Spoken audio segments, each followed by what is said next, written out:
Friends, good morning. Dev study में आपका बहुत बहुत स्वागत है। आज के वीडियो में अपन बात करेंगे वैदिक गणित प्रश्नावली 1.1 के गुणा की। और गुणा कौन सी विधि से करेंगे? आज सूत्र निखिलम विधि द्वारा अपन क्या करेंगे? गुणा करेंगे। अपन बात करेंगे क्वेश्चन नंबर 7 और क्वेश्चन नंबर 8 की।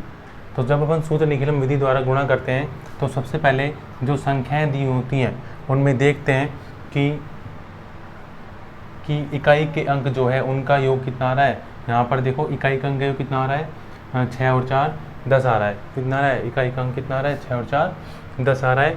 और यहाँ पर क्या बचा? शेष जो अंक बचा है वो कैसा है? निखिलम अंक क्या है? समान है। इसलिए क्या करेंगे? यहाँ पर सूत्र निखिलम जो विधि है वो लगाएंगे अपन यहाँ पर गुणा की। सबसे पहले ऐसे सवालों में क्या करना पड़ता है अपन को? सबसे पहले क्या मानते हैं अपन? आधार मानते हैं। क्या मानते हैं बेटा? आधार मानते हैं। यहाँ पर जो आधार मानेंगे वो क्या मानेंगे? 10 मानेंगे। ठीक है, 100 नहीं मान सकते। 100 क्या हो जाएगा? 54 और 56 दोनों से क्या हो रहा है? ज़्यादा हो रहा है।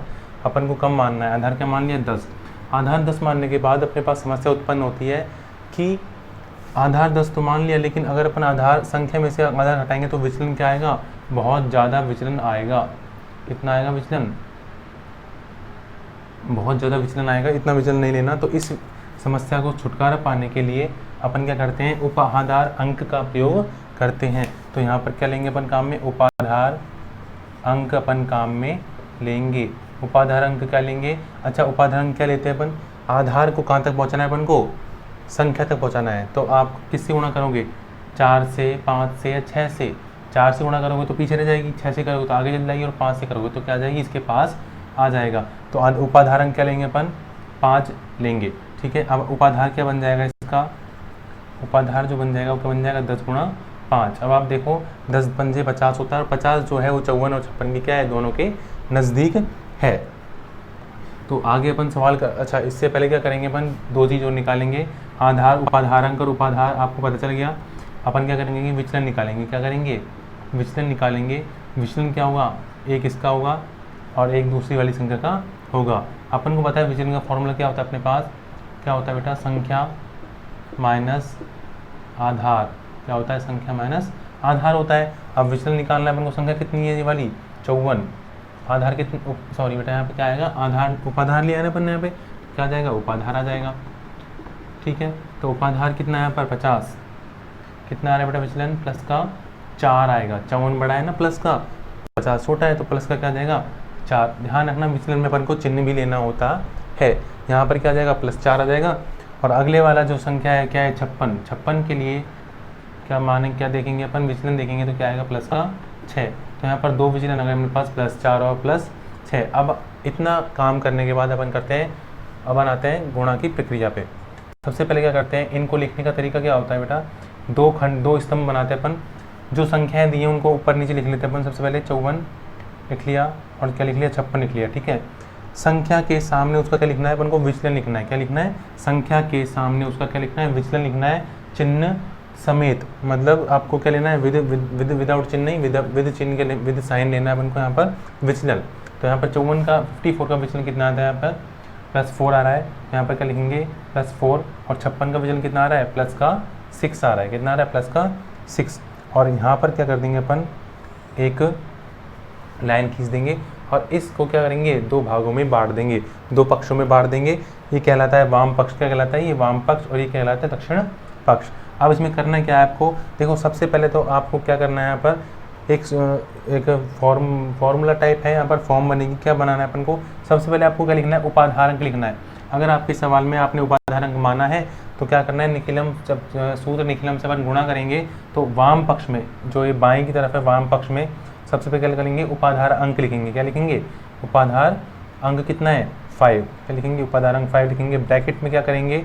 जो ये संख्या है, इस संख्या के साथ इसका प्लस, या फिर इस संख्या के साथ इसका प्लस, इन दोनों को प्लस करके लिखना है, या फिर इन दोनों को प्लस करके यहाँ लिखना है। इसको लिख लेते हैं अपन 54 प्लस का 6।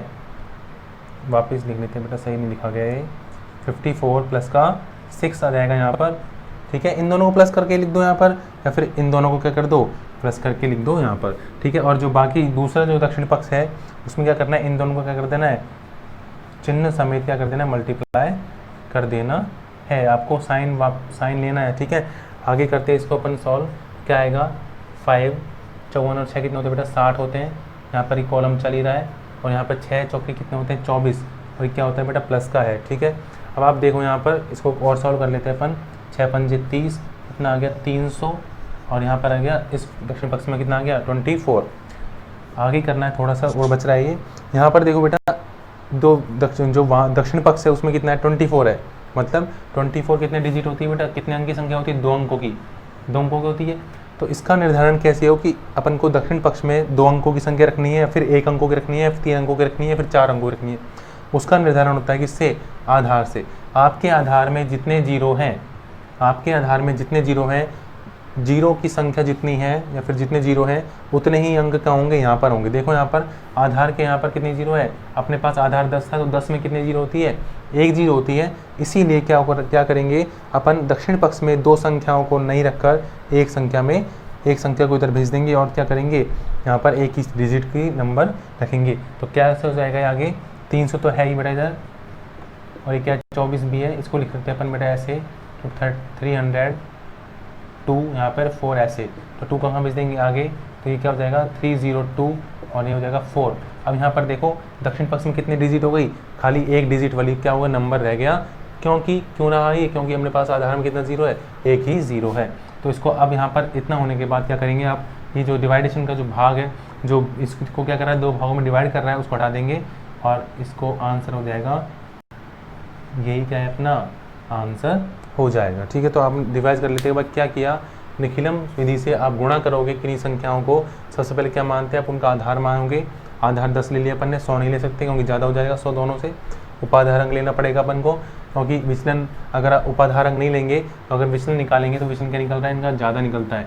ठीक है, 10 के आधार की अपन कंपेयर करें तो विचलन क्या है 44 है। ठीक है, तो उपाधार अंक निकाल लिया 5, उपाधार कितना हो जाएगा 10 गुणा 5 मतलब 50 हो जाएगा।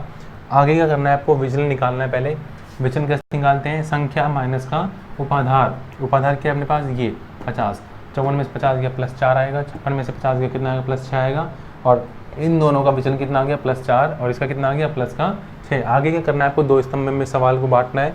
जो अपन को दोनों संख्याएं दी हैं उन संख्याओं को अपन को एक दूसरे के नीचे लिखना है और उसके बाद इन दोनों संख्याओं को क्या लिखना है, विचलन लिखना है।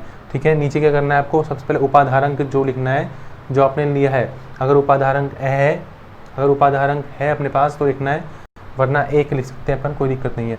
उसके बाद 54 इन दोनों संख्याओं का प्लस करके लिखो या फिर इन दोनों का किसी का भी लिख लो। देखो बेटा 54 में 6 जोड़ो या 56 में 4 जोड़ो, बात एक ही कितना आना चाहिए 60 आ गई। और वाम पक्ष में तो इतना आ गया, दक्षिण पक्ष में क्या करना है, इन दोनों विचलनों का क्या करना है गुणनफल यहाँ पर करना है। गुणनफल करेंगे तो क्या आएगा 24 और इनको करेंगे सॉल्व तो क्या आएगा अपने पास 60 को 5 से करेंगे इतना 300 आएगा 24। चूँकि यहाँ पर क्या है अपने पास आधार में 1 जीरो है, इसीलिए यहाँ पर दक्षिण पक्ष में अपने पास एक डिजिट वाली क्या होनी चाहिए नंबर होना चाहिए।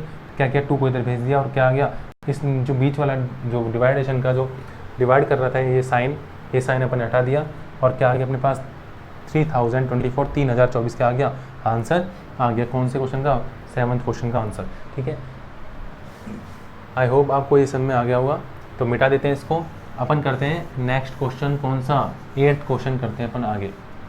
ठीक है, ये रहा आपके लिखा हुआ है ब्लैक वाइट बोर्ड पे, आप एक बार क्वेश्चन देखिए जब तक मैं इसको मिटा देता हूँ। देखो बेटा यहाँ पर आपको क्या करना है, इधर देखो पहले अपन क्या मानेंगे, सबसे पहले आधार मानेंगे। क्या मानेंगे, आधार मानेंगे। आपको दिख रहा होगा बेटा दोनों संख्या किसके पास है, 10 के पास है, 100 के पास है, 1000 के पास है, 1000 के पास है, तो किसके पास है 100 के पास है। दोनों संख्या 100 के पास है, आधार क्या हो गया 100 हो गया। यहाँ पर आपको उपाधार लेने की कोई ज़रूरत नहीं है।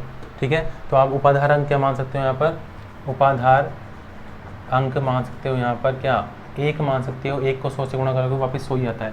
अगर इसको नहीं मानोगे तो भी कोई दिक्कत नहीं है। तो उपाधार क्या हो जाएगा, उपाधार हो जाएगा 100 गुणा 1 बराबर 100 हो जाएगा। ठीक है, 100 हो जाएगा। अब आपको करना क्या है, विचलन निकालना है। तो विचलन जो होता है वो आपको पता है, विचलन का फॉर्मूला होता है अपने पास संख्या माइनस का आधार या फिर उपाधार। उपाधार लिया है तो उपाधार। ठीक है, तो क्या होगा, संख्या माइनस का उपाधार हो जाएगा विचलन का फॉर्मूला। तो यहाँ पर विचलन जो 2 विचलन निकलेंगे, एक तो किसका निकलेगा, एक विचलन जो निकलेगा वो निकलेगा किसका 108 का और एक निकलेगा 112 का। तो यहाँ पर 108 का जो विचलन होगा और 112 का क्या होगा बेटा, संख्या में से घटाना है अपन को, आधार घटाना है। आधार कितना है अपना 100, आधार या उपाधार, यहाँ पर आधार उपाधारण क्या है 1 है, ठीक है। 112 में से क्या घटाएंगे 100, तो इसका विचलन आएगा कितना प्लस का 8 और इसका विचलन कितना आएगा प्लस का 12। अपने पास दोनों विचलन आ गए, तो इनको ध्यान रखना है अपन को। करना वैसे ही जैसे अपन ने अभी किया था। क्या करना है बेटा, यहाँ पर आपको 108 है 112 है, तो क्या करना है 2 स्तंभ बनाएंगे। एक स्तंभ में क्या होगा, दोनों संख्याएं ऊपर नीचे लिखी जाएंगी। इसके सामने इसका विचलन, इसका कितना विचलन है बेटा प्लस का 8, इसका कितना विचलन है प्लस का 12। नीचे क्या करेंगे, रेखा खींचेंगे। रेखा खींचने के बाद यहाँ पर क्या करेंगे बेटा, दो क्या करेंगे, डिवाइड पार्टीशन करेंगे। ये क्या कहलाता है दक्षिण पक्ष, ये क्या कहलाता है वाम पक्ष, ठीक है। अब आपको क्या करना होता है, यहाँ पर उपाधारण लेना है। उपाधारण कितना है अपने पास 1 लिया था। अगर आप नहीं लिखोगे इसको तो कोई दिक्कत नहीं है, ठीक है, लिख दिया कोई बात नहीं। यहाँ पर इन दोनों को क्या करना है प्लस करके लिखना है, या फिर इन दोनों को, कोई सी भी, इन दोनों को प्लस करके लिखो या फिर इन दोनों को प्लस करके लिखो, कोई दिक्कत नहीं है, कोई सी भी लिख सकते हो आप। 108 प्लस का क्या आएगा बेटा 12, प्लस का है ना तो प्लस। ध्यान रखना अगर माइनस होता तो ये माइनस लग जाता, माइनस हो जाता है दोनों, ठीक है। अब इसमें क्या करते हैं दक्षिण पक्ष में, इन दोनों का क्या करते हैं, क्या है दोनों ये क्या है, दोनों विचलन है अपने पास। तो विचलन को क्या करते हैं अपन, गुणनफल करते हैं यहाँ पर। तो प्लस का 8 गुणा में क्या करते हैं प्लस का 12। यहाँ पर देखो बेटा आगे क्या होगा, यहाँ पर 12 कितना होता है 96, और यहाँ पर 108 और 12 कितना होगा 8, और 2 10 का 0 हासिल लगी 1 और 1 2, और यहाँ पर क्या हो जाएगा 120, ठीक है। कितना आ गया यहाँ पर 120। अब आप एक बार ध्यान से देखो बेटा, यहाँ पर अपन ने यहाँ पे आधार क्या लिया है, 100 लिया है। आधार कितना लिया है 100 लिया है। 100 में कितनी डिजिट है, कितनी जीरो है, 2 जीरो है। आधार में 2 जीरो है, तो दक्षिण पक्ष में भी क्या होनी चाहिए, 2 ही डिजिट की संख्या होनी चाहिए। अपने पास है, कोई दिक्कत नहीं है। सीधा अब अपन को इसको ले जाने की जरूरत ही नहीं रहेगी। क्यों जरूरत नहीं है इसको इधर ले जाने की जरूरत क्यों नहीं 9 को, क्योंकि अपने पास आधार में पहले से कितने जीरो हैं, 2 डिजिट, 2 जीरो हैं। जितने जीरो होते हैं आधार में उतनी ही डिजिट आती है यहाँ पर, उतनी ही अंक वाली संख्या आती है यहाँ पर दक्षिण पक्ष में। तो यहाँ पर 2 डिजिट है, यहाँ भी 2 जीरो हैं, तो क्या कोई दिक्कत नहीं है। इसको सीधा हटा देते हैं अपन, 96 आ गया 021। तो अपना आंसर क्या आ गया बेटा, अपने पास आंसर आ गया 12,096। यही क्या होगा अपना आंसर हो गया। तो इस तरह से आपके 1.1 के सूत्र निगम द्वारा गुणा होगा, ठीक है। 7वां और 8वां क्वेश्चन। आशा करता हूँ आपको ये वीडियो बहुत अच्छा लगा होगा। आज के लिए इतना ही, धन्यवाद।